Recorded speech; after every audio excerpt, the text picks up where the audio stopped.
What's up, you guys? I'm Rachel DeMita, and welcome to the Courtside Club. Today, I have another update video for you guys.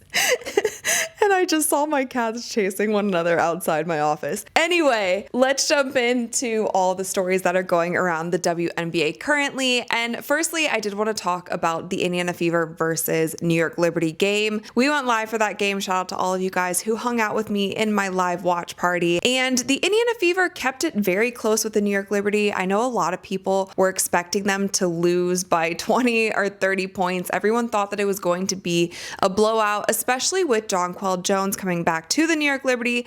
But the Indiana Fever hung in there, and it wasn't until the fourth quarter that the Liberty pulled away and they ended up winning the game at home in Brooklyn. And I want to talk about the New York Liberty for a second because they are quickly turning into a super team. And at this point in time, they have got to be our favorites to win the WNBA finals. Their team is absolutely stacked. And if we look at some of the top performers from the game against the Indiana Fever, Jonquel Jones just got back from injury, and her first game back, it's like she didn't miss a step. 18 points, 9 rebounds, and then Fibich had a solid 17 points. And the thing about Leonie Fibich is she doesn't have to score a lot of points in every single game. What she does and what makes her such a threat on the court is she just does what the game asks for. Like some games, if she's getting wide open shots, if she needs to be a scorer, put the ball into the hoop, she will do that. Other games, she's more of a facilitator and a defender. She played really great this game. And then you look at somebody like Sabrina Ionescu, who only had 3 points for the first 3 quarters of the game. She was very cold. She wasn't hitting her outside shots. And then she went on an absolute heater.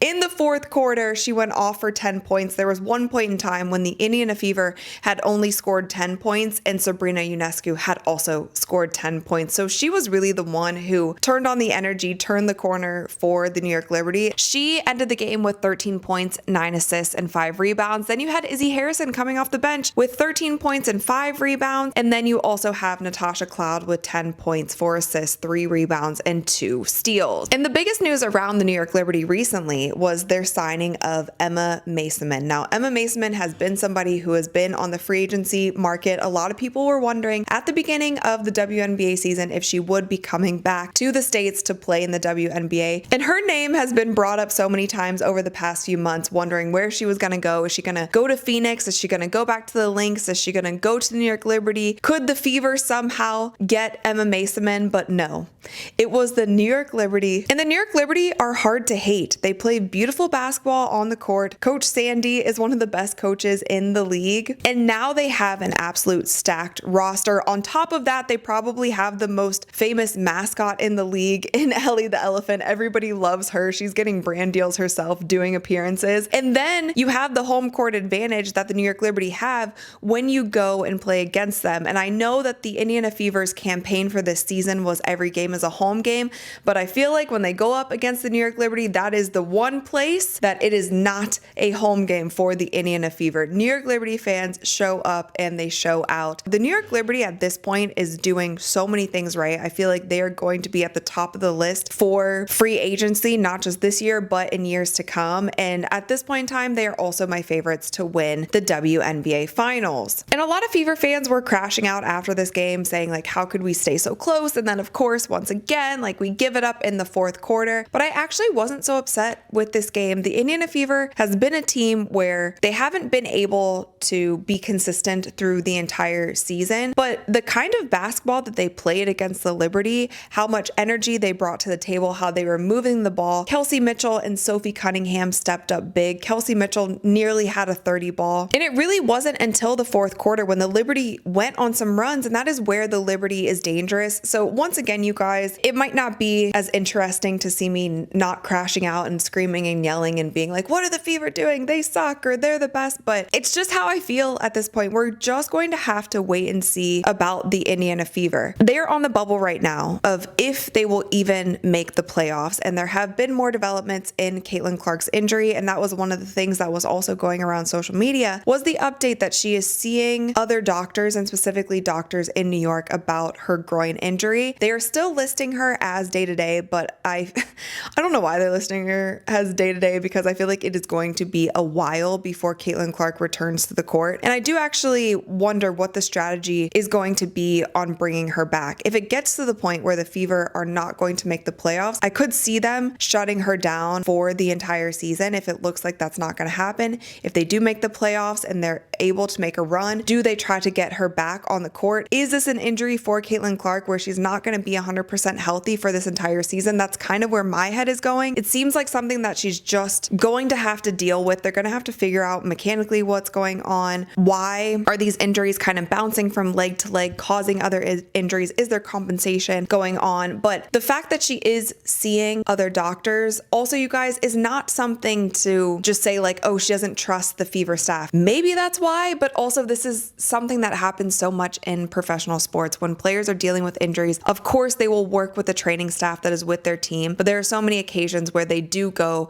to other doctors, other specialists, and there are so many doctors specifically in LA, in New York, and there are also some overseas who do some different procedures for professional athletes. They also work within the team. They are giving updates to the Indiana Fever. So I like the fact that she is getting a second opinion, because really what they need to do with this injury is just make sure it's something that doesn't become chronic and doesn't become every season, okay, we're worrying about these soft tissue injuries. And you also, like I've said a million times, you don't want it to be something that escalates into something where all of a sudden she tears something. But the Fever are not disclosing any information about what's really going on, how severe it is, what the treatment plan is. I did want to point out, and I mentioned this on my live stream, that when I was at the Glamour magazine event, Caitlin Clark did do a little, they called it like a fireside chat. They didn't want us to film any of it. I believe they published some of the quotes in Glamour magazine, but she did this fireside chat, and one of the questions that the host asked her was what TV shows or movies she was watching recently. And she did mention that she has been in the hyperbaric chamber nearly every day, and she's spending about an hour and a half in there with her recovery. So she said that she's been watching movies every day. Another form of recovery that she also mentioned was needling. So it seems like she's doing some needling to try to heal her body as well. And when I say needling, not acupuncture, it's like dry needling. It seems like she is getting those sort of treatments as well. But other than that, we don't really know what is going on. So I don't want to spread rumors or speculate too much. Obviously want to wish her the best and hope that she does get back on the court sometime this season. And hopefully the Indiana Fever can make it into the playoffs, get a decent seed in the playoffs, which I do think with the roster they have, with the girls that they have, that they can absolutely do that. And I'm kind of tired of seeing all the fans crashing out. So moving on, you guys, I want to quickly talk about the WNBA AllStar Ratings, because those were released just yesterday. And here was the graphic that was put out by ESPN PR. So they said that ESPN airs the most watched WNBA skills and three-point contest ever, with 1.3 million average viewers, and that is up 89% versus last year's WNBA skills contest and three-point contest.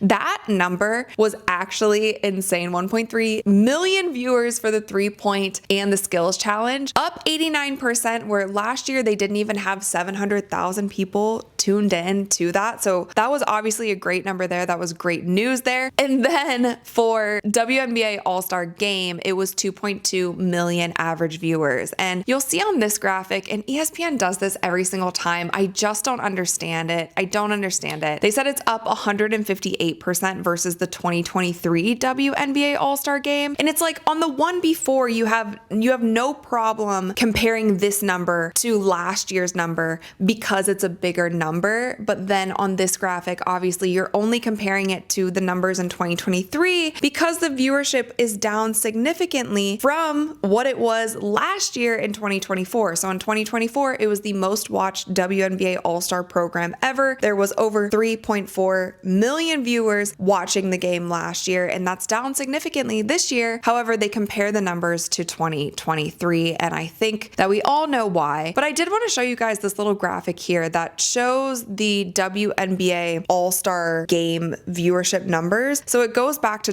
2013. You can see in 2013 it had around 800,000 viewers. And then the last few years, obviously the year after the bubble was one of the lowest with less than 500,000 viewers. And then you have 734,000, 850,000, which was in 2023, and then last year in 2024. And then you can see the numbers here. We were expecting a drop. This isn't too crazy of a drop from what we have seen. And I just wish that the reporting was a little bit more fair and honest. Like, it's okay to say that the viewership dropped quite a bit when Caitlin Clark is not in the game. Moving on, you guys, I want to talk about this clip that is going viral, and it includes Nneka Ogwumike, who plays for the Seattle Storm, and Luisa Geiselsöder. I hope I'm pronouncing her name properly. My apologies if I'm not. But this was the initial clip that was going viral. As you can see here, Neca kind of swims around and she throws Luisa on the ground and then kind of taunts her and points in her face. But there is actually more to this story. So if you watch the full play here, Neca is coming around a screen and Luisa pushes her in the back. I think Neca was at kind of like a weird angle when she got pushed, which is why she slid across the ground the way that she did. And that is why she went and retaliated the way that she did. Now, am I ever advocating for players to retaliate and throw other players on the ground? No, like we've seen so much of it throughout the WNBA, but this is an example. Like, Neca is a player who doesn't normally react like this. She is not normally one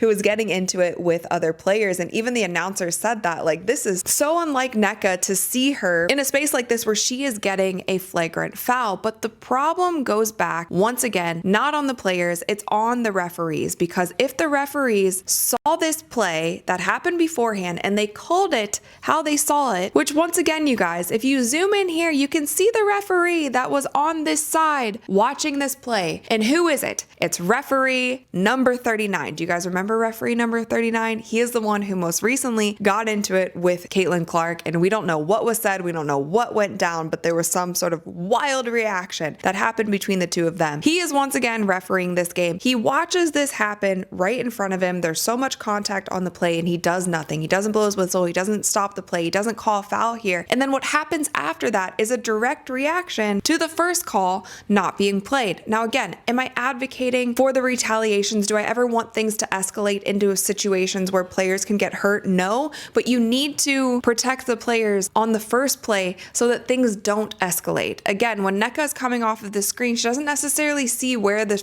push and shove is coming from or what was going down. She just feels herself getting pushed in the back and getting thrown on the ground from Louisa. Now, did she do it on purpose? I don't think so, but there was a lot of contact on that play. Neca throws her on the ground and then Quinterly pushes Neca away. Then they're going back in and then the referees are getting into the mix. It's not even like the players are holding them back. Number 39 once again is in the mix, like bear hugging player is like what I just referee number 39. There needs to be an investigation because unfortunately he always seems to be in a place where something negative is going on. Which brings me to the last thing that I wanted to talk about, you guys. There was this TikTok that Sophie Cunningham came up where she is lip syncing a Sabrina Carpenter song where she's kind of calling out the referees. It's just like a fun little TikTok that she did. It's literally 10 seconds long and she commented on top of the TikTok and she said at some refs, and then she posted this on her other social media pages saying, I got fined $500 for this TikTok. I don't know why this is funny to me. Like, okay,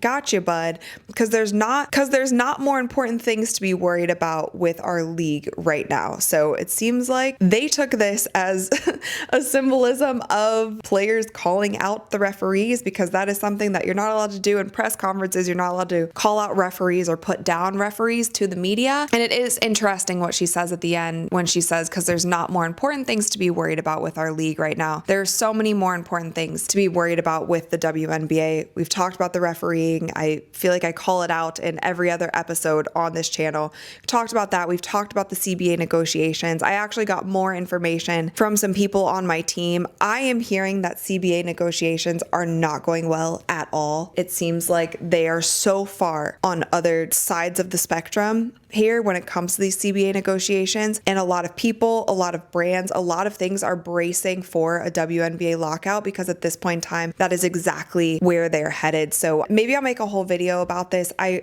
really hope that they can figure out a way to stay on the court because I think it's so important to keep the momentum of this league going with all the hype that they have behind it right now. And the season's too short to take off too much time. I think that's all that I have for you guys today. Of course, let me know all of your thoughts in the comments below. Thumbs up this video if you enjoyed it and click that little subscribe button because we upload new videos every single week. And with that, you guys, I'll see you next time. Luisa.